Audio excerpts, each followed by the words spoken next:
News, বাংলায় খবর, বাঙালির খবর। আমি ভোট প্রার্থী, এখানে আমি প্রার্থী বিজেপির। আমি আশা করব আপনারা সকলে বিজেপিকে ভোট দিয়ে জয়যুক্ত করবেন। আমার এখানে বলার মতো সবচেয়ে গুরুত্বপূর্ণ একটাই কথা আছে, যেহেতু আমি অনেক মহিলাদের দেখছি, সেটা হচ্ছে যে তৃণমূল কংগ্রেস আপনারা জানেন চোর ছেচর ক্ষমতাবাজদের একটা দল। তাদের এখন তারা চাকরি চুরি করেছে, খাদ্য চুরি করেছে, সব চুরি করেছে, সন্দেশখালী করেছে। আপনারা জানেন সন্দেশখালীতে কি পরিমাণ অত্যাচার, মহিলাদের শ্লীলতাহানি, তাদেরকে যা যা করা যায় সব করেছে শাহজাহান বলে একটি লোক। এবং মমতা ব্যানার্জি সেই শাহজাহানকে এখনো পর্যন্ত সমর্থন করছেন। আপনারা জানেন তো সন্দেশখালীর ঘটনা, আপনারা জানেন তো। এইবার তাদের কিছু প্রচার করার নেই, বলার নেই, মানুষের সামনে কিছু বলার মুখ নেই, তাও তারা বলতে আসছে একটা কথা খুব গুরুত্বপূর্ণ, জেনে রাখুন। তারা বলছে যে মমতা ব্যানার্জি যদি না যেতে পারে, মমতার দল যদি হেরে যায়, তাহলে লক্ষ্মীর ভান্ডার নাকি বন্ধ হয়ে যাবে। এটা আপনারা জেনে রাখুন, সর্বৈব মিথ্যে কথা, এটা সম্পূর্ণ মিথ্যে কথা। এই ভাওতাবাজিতে আপনারা বিশ্বাস করবেন না। দেওয়া হয় সেটা মমতা ব্যানার্জির বাপের টাকা নয়, সেটা আসে পশ্চিমবঙ্গ সরকারের কোষাগার থেকে। সেই টাকা মমতা ব্যানার্জির ভাইপোর বাপের টাকা নয়, সেটাও আসে পশ্চিমবঙ্গ সরকারের কোষাগার থেকে। পশ্চিমবঙ্গ সরকার থেকে যে টাকা আসে কোষাগার থেকে, এই 1000 টাকা বা 1200 টাকা, সেই টাকাটা আপনার জেনে রাখবেন অত্যন্ত কম। সারা ভারতবর্ষে যেখানে যেখানে এই স্কিমটা চালু আছে, সরাসরি মানুষের হাতে টাকা পৌঁছে দেওয়ার স্কিম, সেখানে আসামে পায় 3000 টাকা, উত্তরপ্রদেশে এবং রাজস্থানে পায় 3500 টাকা। আমাদের নেতা শুভেন্দু অধিকারী এবং সুকান্ত মজুমদার এর মধ্যে ঘোষণা করেছেন, আমিও সে তারই প্রতিধ্বনি করে বলছি যে আমরা ক্ষমতায় আসব পশ্চিমবঙ্গে। এই ভোটটা তো পশ্চিমবঙ্গে আসার ভোট নয়, এই ভোটটা হচ্ছে কেন্দ্রীয় সরকারের ভোট। কিন্তু আমাদের ধারণা আমরা এখানে ডিসেম্বর মাসের মধ্যে ক্ষমতায় আসবো। যদি তা নাও আসি তাহলে 2026-এ তো আসবোই। কে আটকাবে? তৃণমূল তো উধাও হয়ে যাবে। আমরা এলে এইখানে চালু করব অন্নপূর্ণার ভান্ডার। সেখান থেকে প্রতিটা মহিলা যারা এই টাকা পান, যারা ভবিষ্যতে পাবেন, তাদের জন্য 3000 টাকা ন্যূনতম দেওয়া হবে।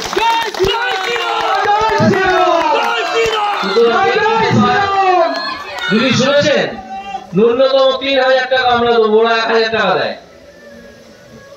আপনারা শুনে রাখুন, যে এই ভাওতাতে আপনারা বিশ্বাস করবেন না, 5000 দেয়। মধ্যপ্রদেশে, রাজস্থানে তো 3500 টাকা দেয়। তোমরা 1000 টাকা দিচ্ছ কেন?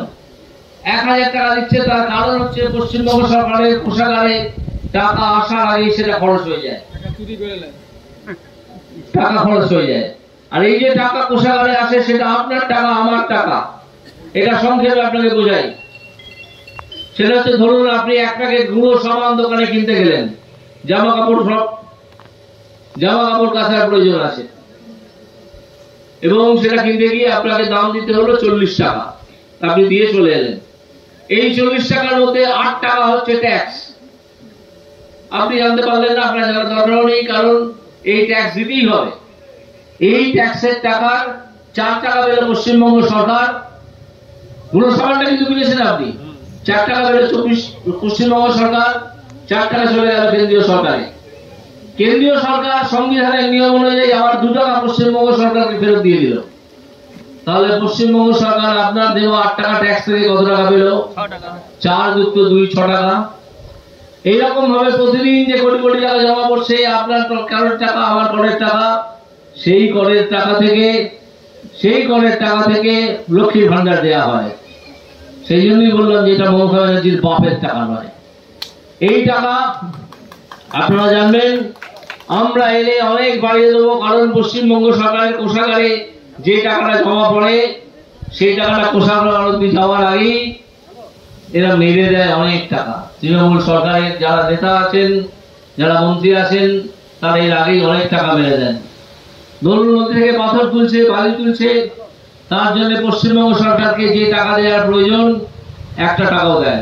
হাজার হাজার লরি বালি প্রতিদিন তুলে নিয়ে চলে যায়। এইভাবে পশ্চিমবঙ্গ সরকারের উপার্জন কমতে কমতে কোষাগার কমে গেছে। কোন ক্রমে লক্ষ্মীর ভান্ডারের টাকাটা দিচ্ছে, কিছুদিন পরে সেটাও দিতে পারবে না। আপনারা দেখে রাখবেন। দিতে একমাত্র আমরা পারবো, কারণ আমরা চুরি করি না। আপনার কি খুব কথা বলার দরকার আছে এখন? এই আপনাকে বলছি, তাহলে একটু চুপ করুন।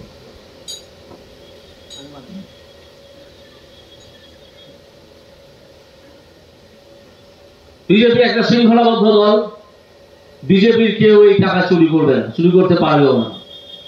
কারণ বিজেপি একটা শৃঙ্খলাবদ্ধ দল হিসেবে প্রতিটা বিষয়ে তাদের নেতারা নজর রাখে এবং কর্মীরা অত্যন্ত সৎ। যদি কেউ অসৎ থাকে এবং অসততা করেন, তাকে বাইরে বার করে দিতে বেশি সময় লাগে না, এটা জেনে রাখুন। চাকরির ব্যাপারে তো জানেন আপনার, চাকরি চুরি হয়ে গেছে। এই তৃণমূল সরকারি চাকরি চুরি করেছে। এই যে 26,000 শিক্ষকের চাকরি চলে গেছে, তার কারণ হচ্ছে তৃণমূল সরকারকে যখন বলা হয়েছিল যে তোমরা জানো যে কারা কারা ভুয়ো চাকরি করছে, ভুয়ো নাম্বার পেয়ে 12 পেয়ে সে চাকরি করার কথা নয়, 72-এর চাকরি পাওয়ার কথা, তাকে চাকরিটা বেছে দিয়েছো 8 লাখ 10 লাখ টাকা নিয়ে, সেই তালিকা তৃণমূল বা তার নেতারা দিতে পারেনি, দেয়নি। আজকে বলছে সুপ্রিম কোর্টে নাকি জমা দেবে। আজকে সুপ্রিম কোর্টে মামলা আছে, দেয় কিনা দেখি, আমরা অপেক্ষা করবো। সেই তালিকা দেয়নি বলে, সেই তালিকা দেয়নি বলে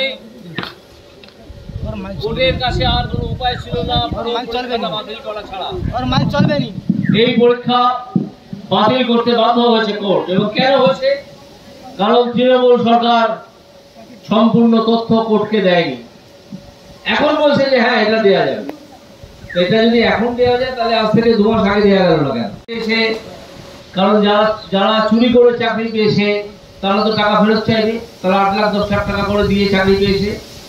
যে দালালদের মাধ্যমে টাকা গেছে তাদেরকে গাছে বেঁধে পিঠে পেটাবে মানুষ। এই ভয়তে তৃণমূল সরকার ওই চোরদের বাঁচাতে চায়, দালালদের বাঁচাতে চায়। সেই জন্য এই গন্ডগোলটা সৃষ্টি করেছে, যাতে 36,000 মানুষের চাকরি চলে যায়। আমাদের নেতা নরেন্দ্র মোদীজি বলেছেন যে আমরা চেষ্টা করব, আমরা পদক্ষেপ নেব যে যাতে 36,000 চাকরি না যায়। যারা যোগ্য প্রার্থী তাদের পাশে আমরা আছি। যোগ্য প্রার্থীরা ভয় পাবেন না, তাদের পাশে বিজেপি দাঁড়িয়েছে। বিজেপি সেই জন্য একটা আইনজীবীদের নিয়ে আমরা দেখবো কতদূর কি করা যায়। তো আপাতত এইটুকু থাকুক। আমার একটা খুব জরুরি কাজ পড়ে গেছে, তো লোকে দৌড়তে হচ্ছে। ভয় দেখাচ্ছে যে যাবে তার নাম কেটে দেওয়া। কে কোথায় যাবে? মানে ধরো তৃণমূলে যাচ্ছে, বিজেপিতে যাচ্ছে, বলে নাম কেটে দেওয়া হবে। কি থেকে নাম কেটে দেওয়া হবে? কি থেকে? টিএমসিতে ধরো আছে, বিজেপি যাচ্ছে, বলে নাম কেটে দেওয়া। তাদেরকে নামটা কেটে দেওয়া হবে? কোথা থেকে নাম কেটে দেওয়া হবে? এই লক্ষ্মী ভান্ডার থেকে ভয় দেখাচ্ছে। এইসব ভাওতায় বিশ্বাস করবেন না, এইসব ভাওতায় বিশ্বাস করবেন। আমরা আছি, যদি নাম কেটে দেয় আমাদেরকে নেতাদের জানাবেন, আমরা বুঝে নেবো ব্যাপারটা। সুতরাং আপনারা ভয় পাবেন না।